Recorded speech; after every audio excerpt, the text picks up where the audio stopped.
샬롬, 평안하셨습니까? 예, 정말 반갑습니다. 예, 오늘도 기쁘고 즐거운 또 건강한 안식일 되시기 바랍니다. 자, 우리 예수님께서요, 공생애를 언제 시작하셨습니까? 공생애.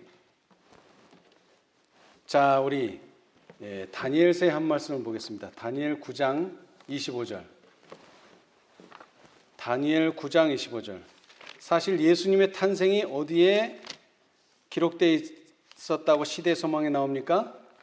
다니엘서에 예언되어 있었다. 예. 그래서 많은 사람들이 성경을 볼 때에 예수님이 오실 것을 기다리고 있었죠. 자, 그 예언 중에 하나가 바로 다니엘서 9장 25절입니다. 예수님께서 언제 일을 시작하실 것인지. 자, 다니엘서 9장 25절. 그러므로 너는 깨달아 알지니라. 예루살렘을 중건하라는 영이 날 때부터 기름 부음을 받은 자, 곧 왕이 일어나기까지 7이레와 62이레가 지날 것이요. 그러니까 7이레에다 더하기 62이레 하면 얼마입니까? 69이레. 언제서부터요? 예루살렘을 중건하라는 영이 날 때부터 얼마를 지나서요? 69이레가 지나서 누가 나타난다고요? 왕은 왕인데 기름 부음을 받은 자. 그래서 예수님의 공생애는 언제부터 시작됩니까? 기름 부음을 받은 때. 언제죠? 침례를 받으신 때. 서기 27년이라고 선자는 분명하게 말씀하셨어요. 시대소망 232페이지에 보면 서기 27년에 예수께서는 침례를 받으실 때, 다시 말해서 성령의 기름 부음을 받았으며 곧이어 그의 공생애가 시작되었다. 그때에 때가 찼다는 기별이 선포되었다. 예, 여기서 때가 찼다는 말은 바로 예수님께서 공생애를 시작하셨다는 그때를 말하고, 그것은 침례 받으실 때요, 또 성경적 표현으로는 성령의 기름 부음을 받으신 때요. 그것을 다니엘서 9장 25절은 예루살렘을 중건하라는 영이 날 때부터 기름 부음을 받은 자, 곧 왕이 일어나기까지 7이레와 62이레가 지날 것이라, 이렇게 예언을 했죠. 자, 그러면 예수님의 공생애는 언제 끝났습니까? 언제 끝났어요? 자, 다니엘서 9장 27절 누가 한번 읽어보세요. 그가 장차 많은 사람으로 더불어 한 이레 동안의 언약을 굳게 정하겠고 그가 그 이레의 절반에 제사와 예물을 금지할 것이며. 예, 거기까지요. 자, 이레를 정하는데 이 이레 동안의 언약을 굳게 정하겠다. 그래서 말라기서에 나오는 언약의 천사 또는 언약의 사자는 바로 그분, 기름 부음을 받은 자, 왕, 예수 그리스도를 상징합니다. 자, 그런데 그분이 이래 7년 중에서 절반 3년 6개월 후에 뭐를 금하신다고요? 제사와 예물을 금지하실 것이다. 성경은 이렇게 표현했지만 사실 예수님은 십자가에서 돌아가심으로 그분의 공생애를 마치셨어요. 그렇죠? 자, 그런데 사실 예수님의 공생애의 시작은 침례부터인데, 사실 예수님께서 실제적으로 우리 인간들에게 도움을 주신 것은 언제부터입니까? 바로 가나의 혼인잔치에서 그런 일이 벌어졌죠. 이 가나라고 하는 것은 예수님이 사셨던 나사렛에서 북동쪽으로 6.4km, 그러니까 20리도 안 되는 아주 근거리에 있는 마을입니다. 이 마을에서 예수님의 친척 가운데 한 사람이 결혼을 하게 됐어요. 그런데 안타깝게도 무슨 일이 벌어졌습니까? 포도즙이 떨어지는 안타까운 처지에 놓이게 되었죠. 자, 우리 요한복음을 보겠습니다. 요한복음. 예수님의 공생애는 예수님의 침례로부터 시작했지만 실제적인 일은 바로 이 가나의 혼인잔치로부터 시작합니다. 자, 이 가나의 혼인잔치. 자, 요한복음 2장 1절. 요한복음 2장 1절. 요한복음 2장 1절. 사흘 되던 날에 갈릴리 가나에 혼인이 있어 예수의 어머니도 거기 계시고 예수와 그 제자들도 혼인의 청함을 받았더니. 자, 그래서 여기 사흘 되던 날이라 그랬는데 앞에 보시면은 요한복음 1장 35절로 36절에 또 이튿날 요한이 자기 제자 중 두 사람과 함께 섰다가 예수의 다니심을 보고 말하되 보라. 뭐라고요? 하나님의 어린 양이로다. 이 말을 듣고 이 두 제자가 예수님의 제자가 됩니다. 그것이 바로 요한과 안드레죠. 그 다음에 이 안드레가 또 베드로에게 전도해서 베드로도 제자가 되고, 그 다음에 예수님께서 빌립을 전도했는데 빌립이 또 나다나엘에게 전도해서 5명의 제자가 만들어진 상태에서 이제 가나의 혼인잔치에 참여하시게 됐어요. 그런데 3절, 요한복음 2장 3절, 포도주가 모자란지라 예수의 어머니가 예수에게 이르되 저희에게 포도주가 없다 하니 예수께서 가라사대 여자여 나와 무슨 상관이 있나이까? 내 때가 아직 이르지 못하였나이다. 여러분, 여기서 예수님께서 내 때가 이르지 않았다, 이건 무슨 뜻입니까?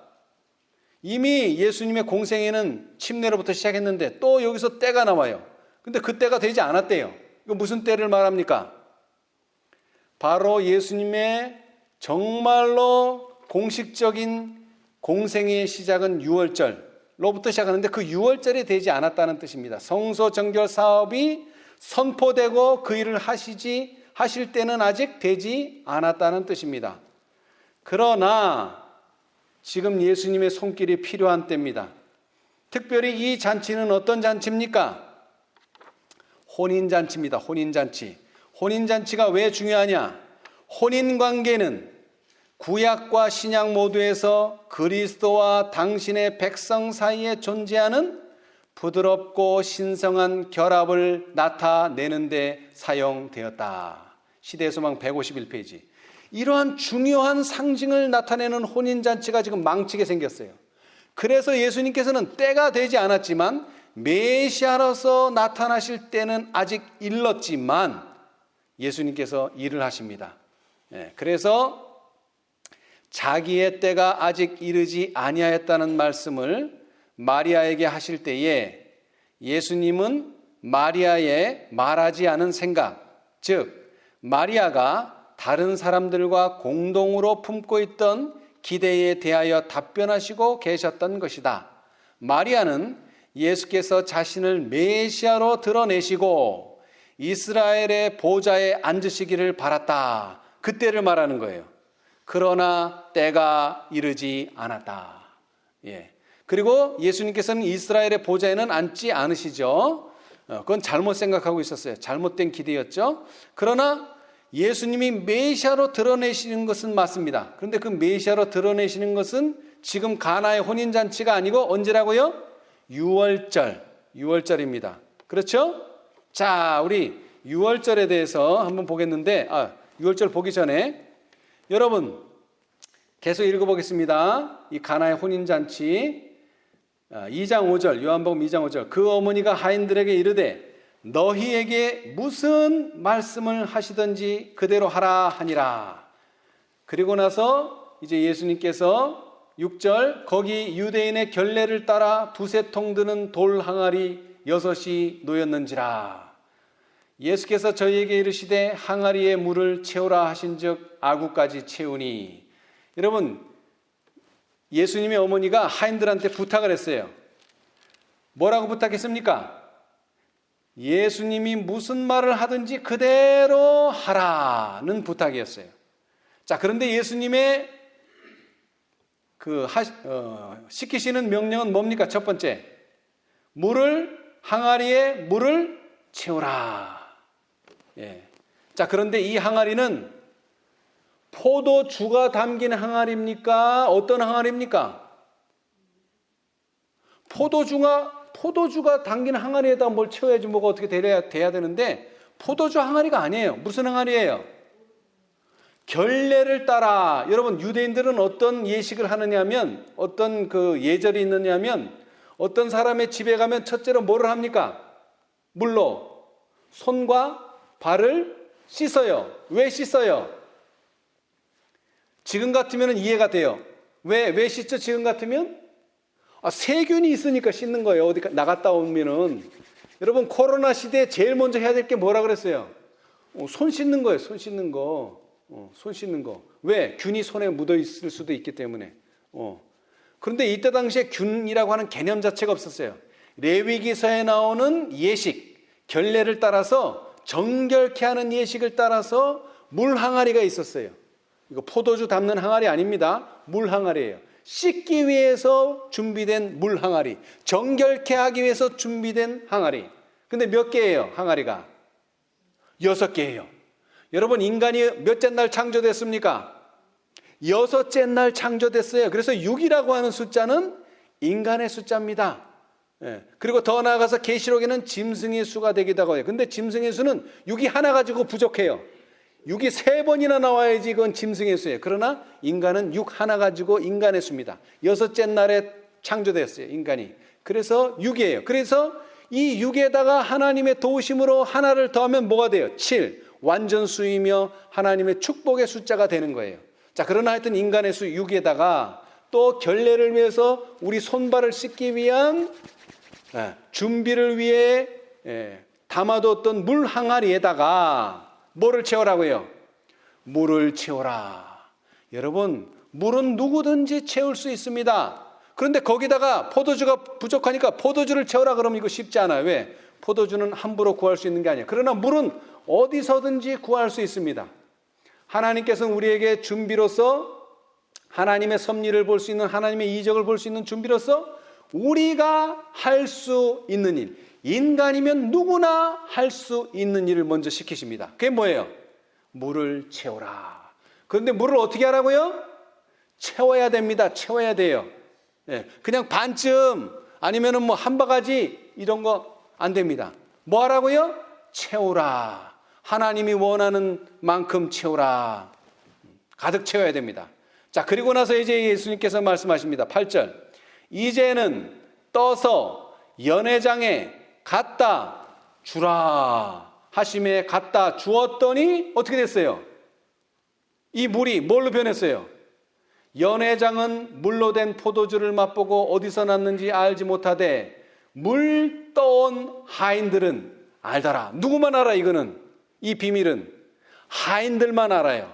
하인들은 분명히 거기다 뭘 채워 넣었는데, 물을 채워 넣었는데 이것이 하나님의 능력으로 포도주가 된 것입니다. 포도즙이 된 것이에요. 말씀을 의지하는 자, 예수님을 의지하는 자들은 뭐를 경험합니까? 물이 포도주가 되는 경험을 합니다. 그들만 압니다. 다른 사람은 몰라요. 먹는 사람은 몰라요.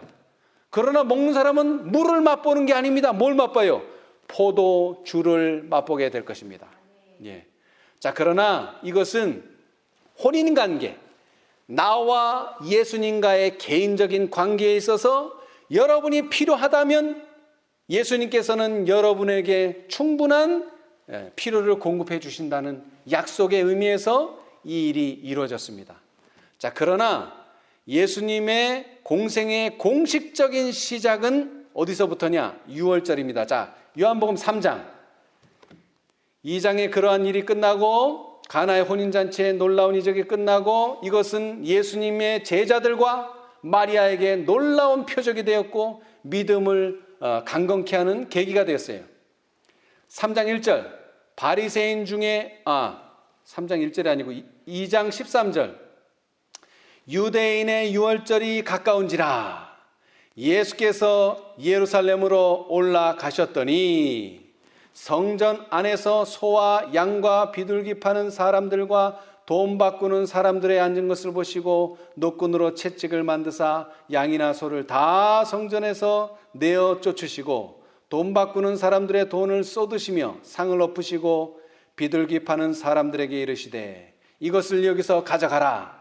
내 아버지의 집으로 장사하는 집을 만들지 말라 하시니 제자들이 성경 말씀에 주의 전을 사모하는 열심히 나를 삼키리라 한 것을 기억하더라.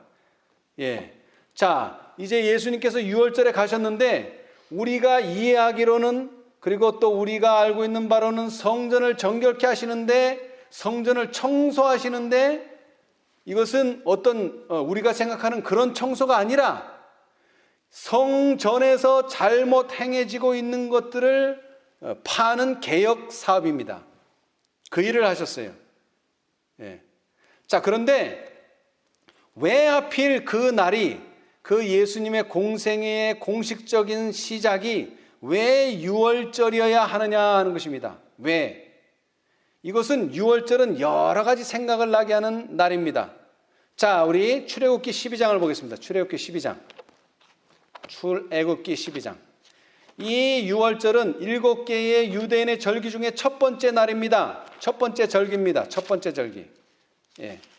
그리고 이 달은 몇 월 달입니까? 이 달. 1월 달입니다. 1월 달. 1월 달. 자, 우리 출애굽기 12장 1절로부터 6절을 누가 한번 큰 소리로 읽어주세요. 천천히. 여호와께서 애굽 땅에서 모세와 아론에게 일러 가라사대 이 달로 너희에게 달의 시작 곧 해의 첫 달이 되게 하고 너희는 이스라엘 회중에게 고하여 이르라.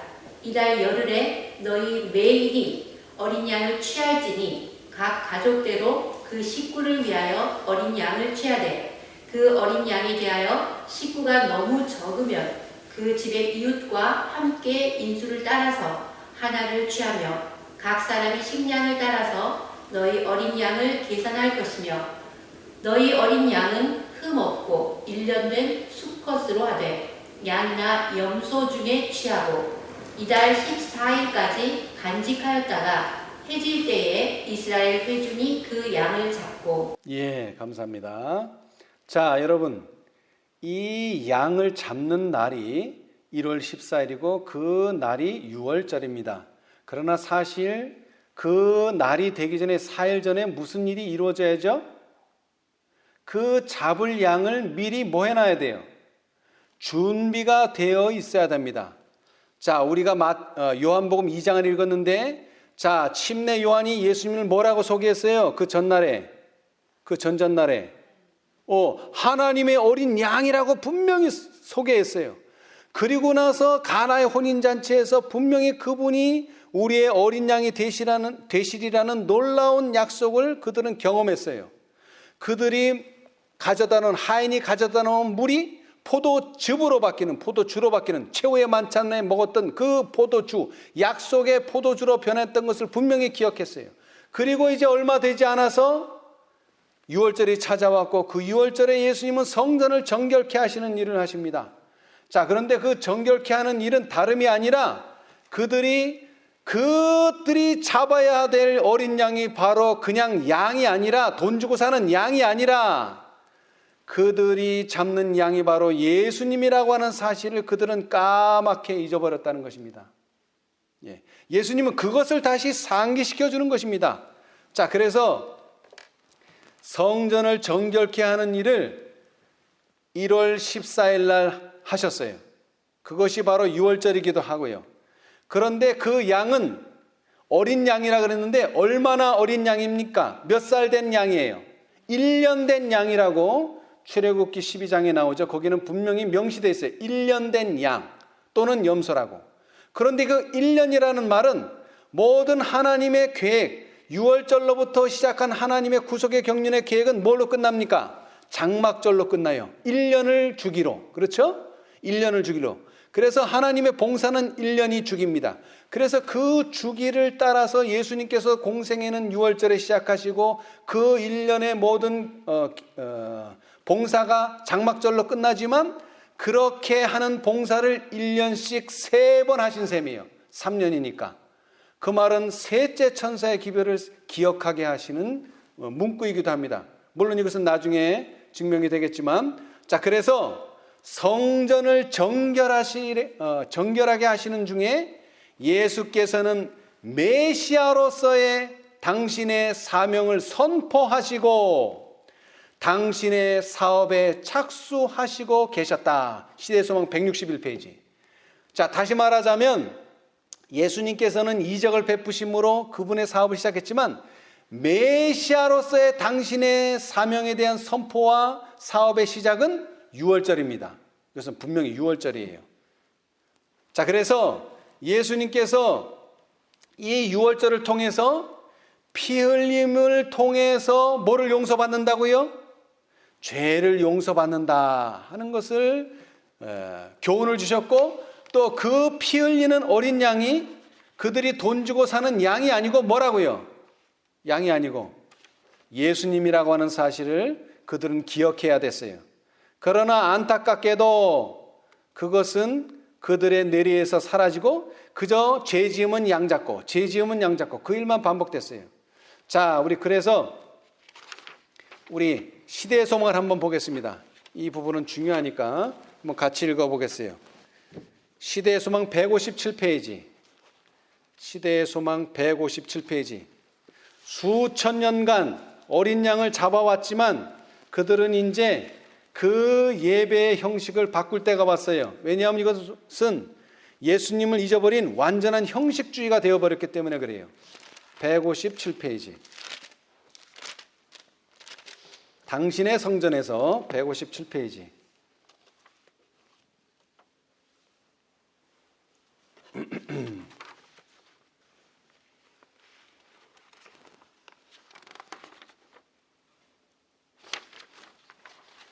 예수께서 성전에 들어가서 이 모든 광경을 보셨다. 157페이지.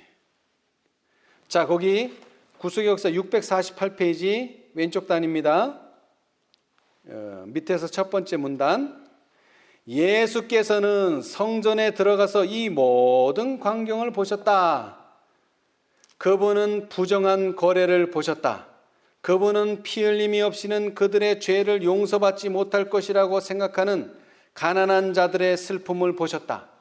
그분은 당신의 성전의 바깥들이 거룩하지 못한 장터로 변한 것을 보셨다. 신성한 군에는 일종의 거대한 환전소가 되어 버렸다. 그러니까 뭐 해야 돼요, 이제? 성전을 정결케 하신다는 말은 이러한 일들을 이제 일소해야 된다 하는 것입니다. 그 일을 예수님께서 시작하신 거예요. 자, 그런데 이 성전에 무슨 뜰이라 그랬죠, 여기? 바깥뜰. 여기서 이제 우리가 좀 이해해야 될 부분이 있어요. 여러분, 성전에는 안뜰이 있고 성전에는 바깥뜰이 있습니다. 그런데 이 안뜰은요, 성소에서 보는 말 그대로 뜰입니다. 뜰. 번제단이 있고요, 거기서 번제를 하고요, 그러한 곳이 안뜰이에요. 그러나 바깥뜰은 무슨 곳이냐면 그렇게 제사를 드리기 위해서 준비하는 곳이에요. 양을 산다든가, 그 다음에 양을 준비해서 그 안뜰로 들어가서 이제 제사를 드리게 되거든요. 그런데 이 바깥뜰이 부정하게 됐어요. 어디가 부정하게 됐다고요? 안뜰이 부정한 게 아니에요. 성소가 부정한 게 아니에요. 지성소가 부정한 게 아니에요. 어디가? 성전의 바깥뜰이 부정한 장사의 장소로 변한 것을 보셨다. 여러분, 개신교회가 가르치는 믿음으로 말미암아 이가 잘못됐습니까? 아니요, 잘못되지 않았어요. 그러면 재림교회가 가르치는 믿음으로 말미암아 이가 잘못됐습니까? 잘못되지 않았어요. 근데 뭐가 잘못됐어요? 시작이 잘못됐다는 거예요. 시작이. 그들이 가지고 있는 그 개념이 잘못됐다는 거예요. 그런 개념 속에서는 아무리 제사 드리고 아무리 희생을 드려봐야 그것은 하나님께 영광스러운 제사가, 의로운 제물이 되지 못한다는 것입니다. 예. 자, 그래서 그리스도께서는, 자, 그 다음 문단 읽겠습니다. 그래서 그리스도께서는 모종의 조치가 취해져야 될 것을 아셨다. 여러분, 아까도 말했지만은 그렇게 부정하고 부적당한 거래가 되고 하나님께서 허락하지 않은, 또는 하나님께서 원래에 가지고 계신 계획과 멀어진 일들을 유대인들이 하고 있기 때문에 그리스도께서 취하고자 하는 모종의 조치는 뭡니까? 그런 것들을 다 뭐 하는 거예요? 다니엘서에 나온 것처럼 제사와 예물을 뭐 하는 거예요? 제사와 예물을 폐하는 것입니다. 폐하는 거예요. 더 이상 이제 제사와 예물로는 제사 드리지 않는 것입니다. 그것이 바로 모종의 조치예요. 백성들은 의식의 의미에 대한 적절한 교훈 없이 무수한 의식을 행하라는 명령을 받았다. 경배자들은 그들이 바치는 희생제물이 유일하고 완전한 희생제물이 되시는 분을 상징한다는 것을 이해하지 못하고 바쳤다. 그런데 그들 가운데 그들의 모든 제사가 상징하고 있는 분께서 인정과 존귀를 받지 못한 채 서 계셨다. 그분께서 헌물에 대한 지시를 주셨다.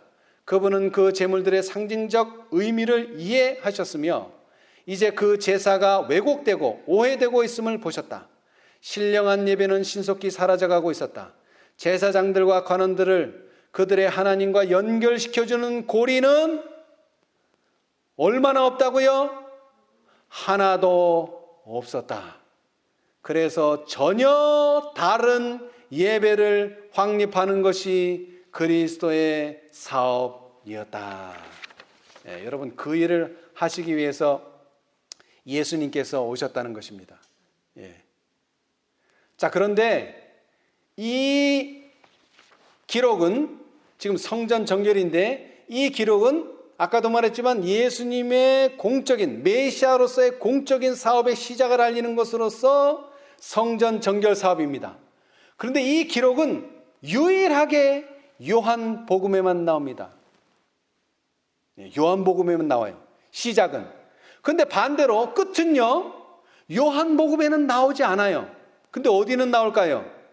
마태, 마가, 누가복음에는 나와요. 이게 참 기묘하게 구성이 되어 있어요, 성경이. 시작은 분명히 누가 알려줬는데, 요한이 알려줬는데, 완성, 성전 정결, 예수님이 돌아가시기 직전 목요일 날 하신 그 성전 정결의 마지막 사업은 요한복음에는 나오지 않아요.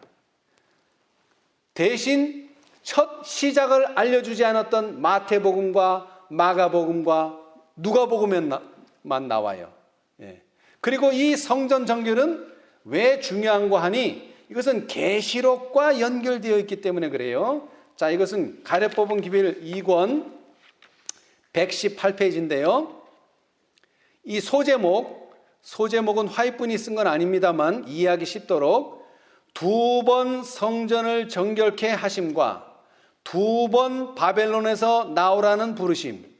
자, 성전 정결도 2번, 바벨론에서 나오라는 부름도 2번. 이게 연관이 있다는 거예요. 예수님께서는 공중봉사의 생애를 시작하셨을 때 성전을 신성 모독의 죄에서 정결케 하셨다.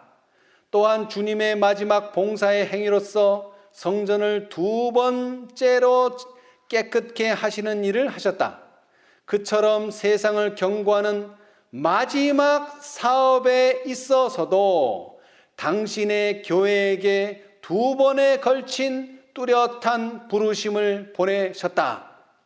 둘째 천사의 기별은 무너졌도다 무너졌도다 큰 성 바벨론이여 모든 나라를 그 음행으로 인하여 진노의 포도주로 먹이던 자로다 라는 것이었다.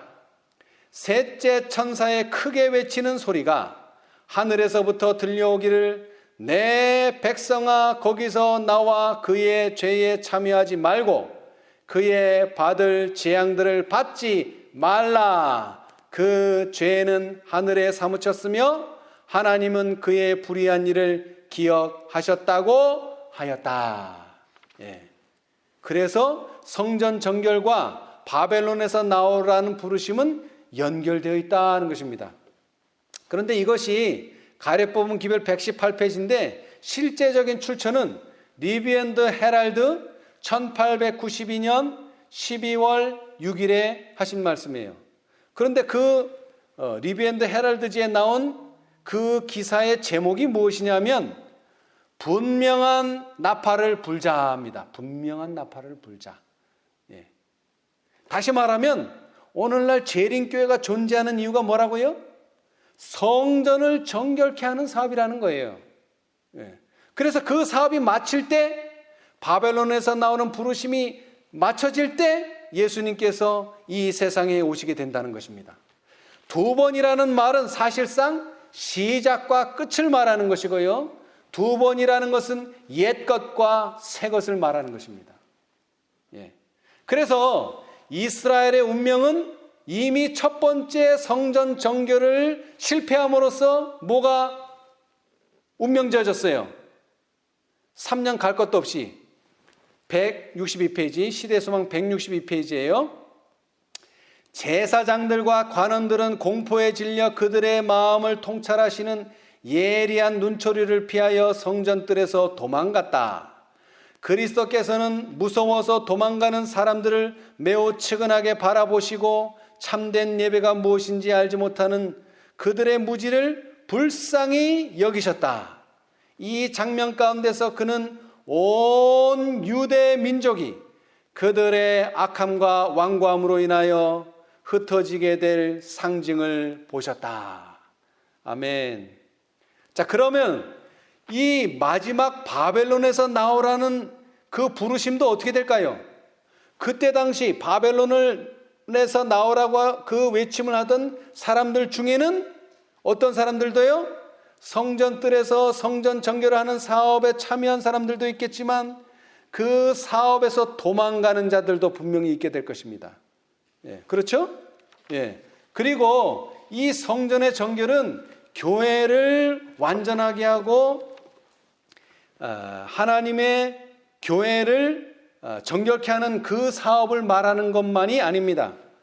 여러분이 이해하시는 것처럼 영혼의 성전을 정결케 하시는 것입니다. 자, 이것은 한번 다 같이 보겠습니다. 우리 161페이지. 161페이지. 161. 성전을 정결케 하시는 중에, 자, 누가 요 한 단락을 한번 읽어보세요. 구속역사 649페이지. 성전을 정결케 하는 중에 예수께서는 메시아로서 당신의 사명을 선포하고 사업에 착수하고 계셨다. 하나님께서 인자하시는 장소로 건축된 성전은 이스라엘과 세상을 위하여 실물교리로 계획되었다. 영세전부터 광명하고 거룩한 수락 천사로부터 사람의 조기까지 모든 피조물을 창조주께서 내재하시는 성전이 되도록 하는 것이 하나님의 목적이었다. 죄로 말미암아 인류는 하나님의 성전이 되기를 그쳤다. 사람의 마음은 죄악으로 어두워지고 더러워져서 신령하신 분의 영광을 더 이상 드러내지 못하였다. 그러나 하나님의 아들이 성육신하심으로써 하늘의 목적은 성취된다. 하나님께서 인류 안에 거하시고 또한 구원하는 은혜를 통하여 사람의 마음은 다시 하나님의 성전이 된다. 아멘. 예, 이렇게 하나님의 성전이 되도록 하는 그 일을 시작하셨다는 거예요. 왜냐하면 원래 하나님이 인간을 창조하신 이유가 뭐라고요? 성전, 하나님이 창조주께서 내재하시는 성전이 되도록 하는 것이 하나님의 목적이었다. 그게 목적이었어요. 그런데 왜 그렇게 못됐어요? 죄로 말미암아 인류는 하나님의 성전이 되기를 그쳤다는 것입니다. 그래서 그 일을 하시기 위해서 예수님께서 직접 오셨어요. 직접 오셔서 그 일을 자신의 몸을 통해서 이미 첫 번째로 이루셨어요. 그리고 예수 믿음을 가진 자들에게 새 천사의 기별을 통해서 바로 이 목적을 성취시킴으로 계시록 18장에 그의 영광으로 땅이 환하여지더라, 그 일을 이루시는 겁니다.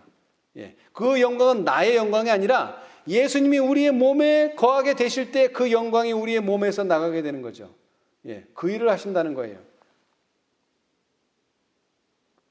자, 그런데 주님의 사업은 양면성이 있습니다. 양면성. 자, 우리 히브리서 4장에 말씀의 능력이 있죠. 하나님의 말씀은 뭐 했고? 살았고 운동력이 있어. 자, 히브리서 4장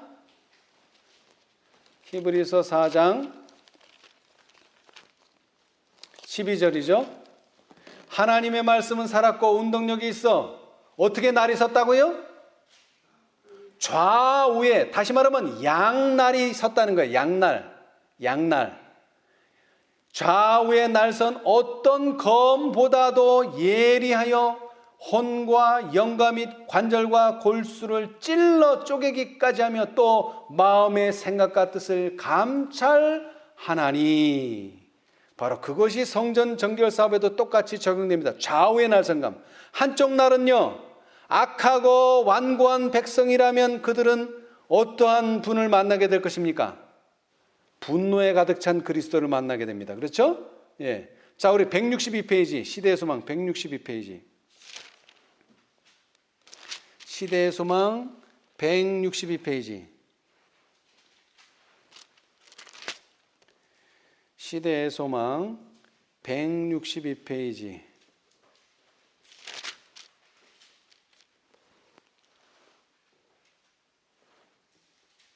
그리스도께서는, 자, 거기 있네요. 중간쯤에. 찾으셨어요? 그리스도께서는 왕의 위엄을 가지고 말씀하셨으며 그분의 외모나 음성에는 그들의 힘으로는 저항할 수 없는 무엇이 있었다. 그들은 명령하는 말씀을 듣고 전에는 결코 인식하지 못했던 윗선자와 강도로서의 자신들의 진정한 입장을 깨달았다. 신성이 인성을 통하여 번쩍일 때에 그들은 그리스도의 얼굴에 나타난 분노를 보았을 뿐만 아니라 그분이 하신 말씀의 뜻을 깨달았다. 예, 감사합니다. 감사합니다. 자, 예수님의 신성이 드러났을 때 완고하고 악한 백성들은 뭘 봤어요? 어떤 모습을 봤어요? 그리스도의 얼굴에서 분노를 보았다 그랬어요. 분노. 예, 분노. 그리고 다시 말하지만 그분이 하시는 말씀을 깨달았다고요? 이해를 못했다고요? 분명히 깨달았어요. 자, 여러분, 소경은 두 가지가 있어요. 하나는 뭡니까? 한 소경은 내가 아무리 보려고 해도 보이질 않아요. 왜? 어두워서. 이방인들을 말하는 겁니다. 이방인들. 그런데 유대인들은 왜 소경이 됐어요? 이렇게 화난데 눈을 뭐 했어요? 스스로 감았어요.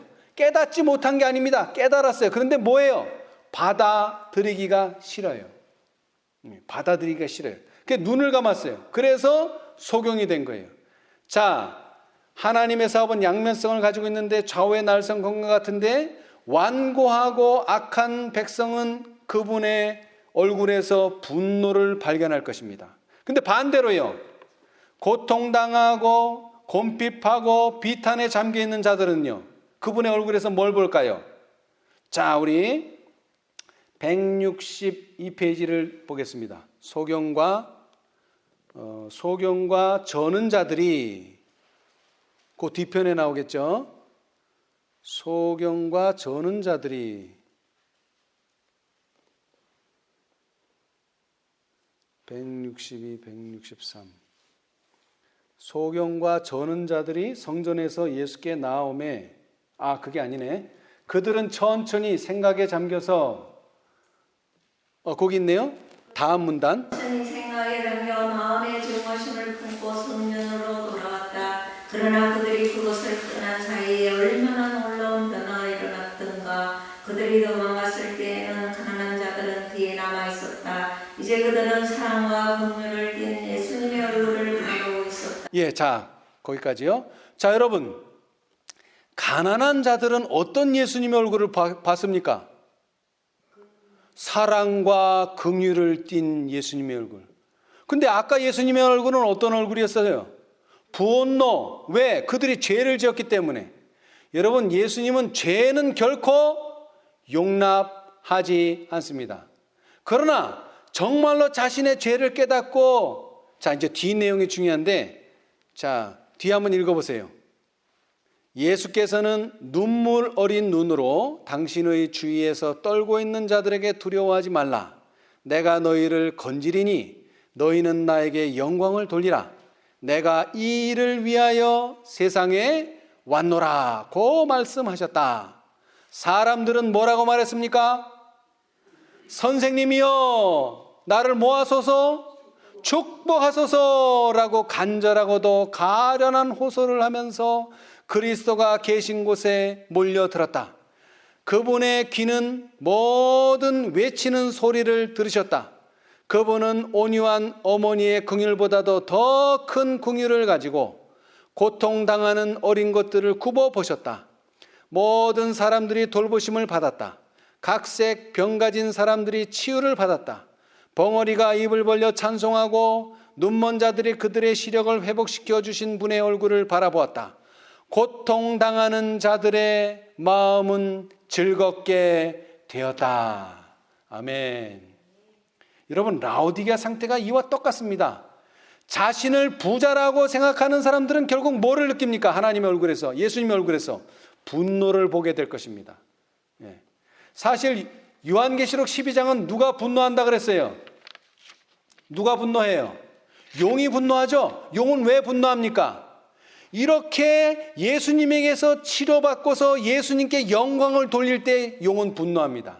반면에 예수님은 언제 분노합니까? 자신의 죄를 깨닫지 못하고 완고하고 그 다음에 하나님의 백성으로서 하나님의 그 구속의 경륜의 지식은 알고 있지만 하나님의 지식을 나눠주지 않고 스스로 문을 닫고 자기도 들어가지 않고 들어가려는 사람도 막는 사람들에게 하나님께서는 분노를 표출하십니다. 그러나 자신의 연약함을 알고 예수님의 도우심을 간절히 필요로 해서 선생님이여, 메시아라는 것도 깨닫지 못했어요. 이 사람들은 그냥 선생님이여 나를 축복하소서 라고 간절하고도 가련한 호소를 드릴 때 예수님께서는 이 모든 호소에 응답하심으로 그들을 치료해 주십니다. 예. 자, 그래서요,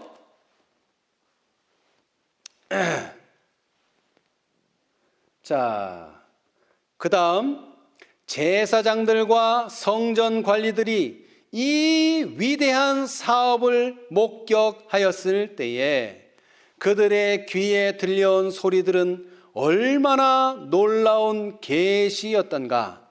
사람들은 그들이 겪어온 고통, 곧 그들의 좌절된 희망, 고통스러운 날들, 잠 못 이룬 밤들에 대한 이야기를 하고 있었다.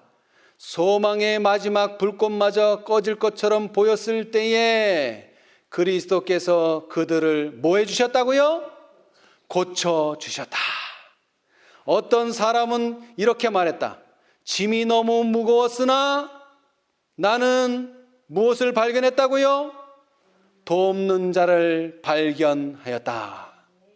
그분은 하나님께서 보내신 그리스도시다.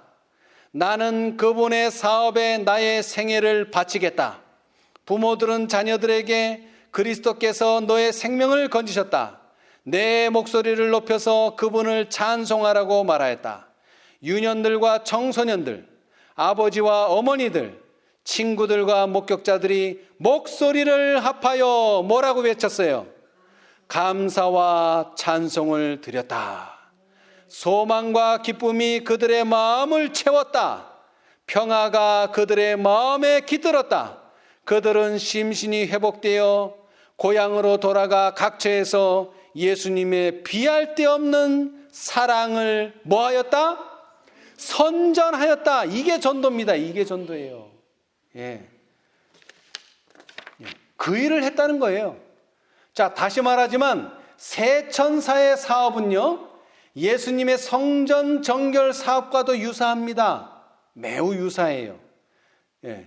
자, 제가 우리 과정 공부 시간에 못 읽어드렸는데, 자, 우리 다 함께 426페이지를 펴십시다. 426. 각 시대 대쟁투. 4개의 성경절이 똑같은 사건을 의미한다 그랬어요. 4개의 사건. 4개의 성경절이요. 자, 426페이지. 426페이지.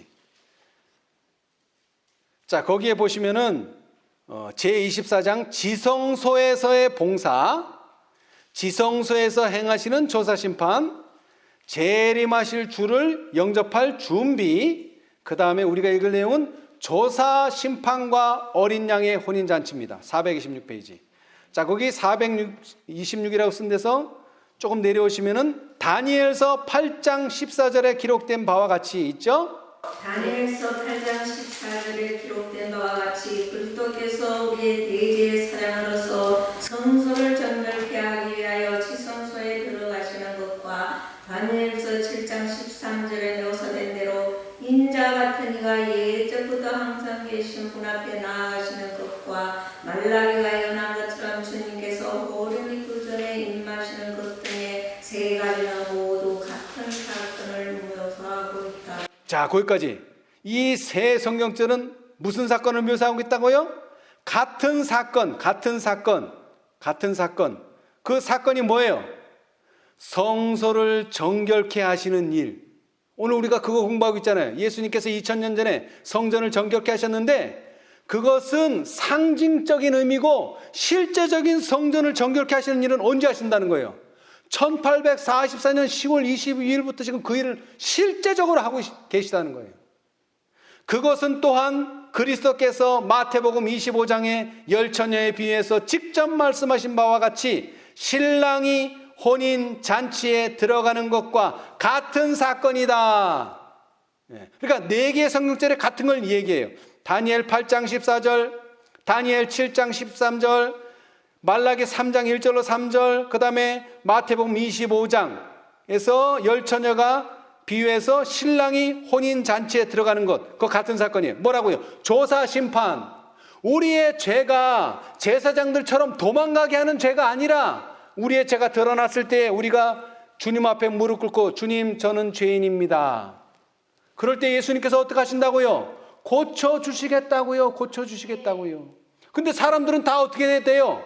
도망을 간단 말이에요. 도망을 가. 근데 누구만 도망을 못 갔어요? 자, 우리 마태복음 봅시다. 마태복음. 이 내용은 딱 한 절밖에 안 나와요. 4개의 성경절, 요한복음에서 나오고 요한복음은 시작, 성전 정결의 시작, 마태, 마가, 누가는 성전 정결의 끝을 마지막 성전 정결을 말씀하셨는데 그 중에서도 이 사건은 마태에서만 딱 나와요. 마태복음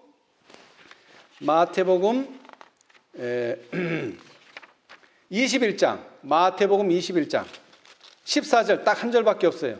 다른 성경절에는 없어요. 마태복음 21장 14절. 소경과 저는 자들이 성전에서 예수께 나오며 고쳐주신. 아멘. 자, 여러분, 소경, 어떤 사람이 소경이에요? 앞을 못 보는 사람이에요. 앞을 못 보는데 어떻게 도망을 가요? 자, 그 다음에 저는 사람, 뭐를 절어요? 다리를 저는데 어떻게 도망을 가요? 도망 못 가는 사람들만 거기에 앉은 거예요. 뭐 이런 사람들뿐만 아니라 벙어리도 있고 여러 가지 각색 병든 자가 다 있었지만 특별히 마태는 이 두 사람을 주목했어요. 왜? 이 사람은 도망가고 싶어도 도망갈 수 없어요. 육체적으로. 실제적으로. 여러분, 우리는 소경입니다. 우리는 저는 자입니다. 전다는 게 뭐예요? 하나님께서 너 이 길로 가 그런데 그 길을 가고 싶어요. 마음은 가고 싶어요. 근데 이게 다리가 말을 안 들어요. 우리는 예수님이 명하시는 대로 가고 싶어요. 근데 보이질 않아요. 그런데 누가요? 예수님께서 그런 사람들을 고쳐주셨어요. 네가 가고자 하는 길이 어느 길인지 내가 보여주마. 네가 가고자 하는 길을 갈 수 있도록 다리를 고쳐주마. 그런데 그것이 바로 실제적으로 조사심판 때 세 천사의 기별이 하는 일이라는 것입니다. 예수님께서는 영원 성전을 정결케 하심으로 당신의 백성들이 성령의 전이 되도록 하셨습니다. 맞죠? 세 천사의 기별도 영원의 성전을 정결케 함으로 당신의 백성들이 재림하시는 예수님을 영접할 준비를 하도록 해주셨습니다. 자, 그런데 이 사업은 이것으로 끝나는 게 아니고요. 예수님께서 성전 정결을 통해서 제사장들의 죄는 지적하셨지만 또 반대로 소경과 저는 자들의 병은 고쳐주셨어요. 그렇다면 셋째 천사의 큰 외침은 어떠해야 되겠습니까? 바벨론의 죄를 지적할 뿐만 아니라 라오디게아 상태, 곤고한 것과 가련한 것과 가난한 것과 눈먼 것과 벌거벗은 것이 치유를 받아야 하지 않겠습니까? 아멘. 그래서 예수님께 나아간다면 심신이 치료를 받고 예수의 비할 데 없는 사랑을 선전해야 하지 않겠습니까? 아멘. 이러한 셋째 천사의 큰 외침의 부르심에 응하는 우리 모두가 되기를 간절히 바라면서 오늘 말씀을 마치겠습니다. 감사합니다. 하늘에 계시는 감사하신 죄들의 아버지, 주님의 놀라우신 역사가 이미 2000년 전에 이 땅에서 시작되었음을 인하여 감사합니다. 주님, 이 성전을 정결케 하는 일이 그 눈에 보이는 성전이 아니라 우리의 마음의 성전과 우리의 영혼의 성전까지도 정결케 하시는 주님의 사업이라고 하는 사실을 다시 한번 기억하게 도와주시옵소서. 이 조사심판의 시기에 주님께서 정결케 하실 우리의 몸과 마음을 기쁜 마음으로 주님께 바칠 수 있는 저희 모두가 될 수 있도록 축복하여 주시옵소서. 그러나 주님이여, 제사장들은 이 일에서 도망을 갔습니다. 주님, 우리는 그렇게 도망가는 자들이 되지 않도록 도와주시옵소서. 우리는 소경이여 저는 자들입니다. 주님 도와주셔서 우리의 눈을 뜨게 해주시고 우리의 저는 다리를 완전케 하여 주시옵소서. 그래야 주님이 원하시는 그 놀라운 경건과 거룩함에 속하는 우리 모두가 될 수 있도록 축복하여 주시옵소서. 이 일이 이제 시작되었사오니 이제 곧 마칠 줄 압니다. 그 마치기 전에 우리 모두 준비될 수 있도록 또한 축복하여 주시옵소서. 이 사실을 알지 못하는 당신의 자녀들이 있습니까? 그들에게 깨우침 주시고 그 깨달음 따라 그들이 부인하지 아니하고 이 성전 정결 사업에 그들도 응할 수 있도록 축복하여 주시옵소서. 그리하여 셋째 천사의 큰 외침이 하나님의 성전을 정결케 하시는 일로 드러나고 우리의 성전을 통하여 하나님의 영광을 드러내게 하여 주시옵소서. 그리하여 그의 영광으로 온 땅을 환하게 하는 당신의 사업이 맞춰질 수 있도록 축복하여 주시옵소서. 특별히 우리 가운데 육체의 연약한 가운데 있는 형제자매들 기억하여 주시고 축복하셔서 이 어려운 시련의 시기에 이 모든 것들을 당신의 약속의 말씀과 당신의 확실한 말씀으로 승리할 수 있도록 축복하여 주시옵소서. 이 모든 일에 은혜 베풀어 주심을 감사하며 예수님의 이름으로 기도드리옵나이다.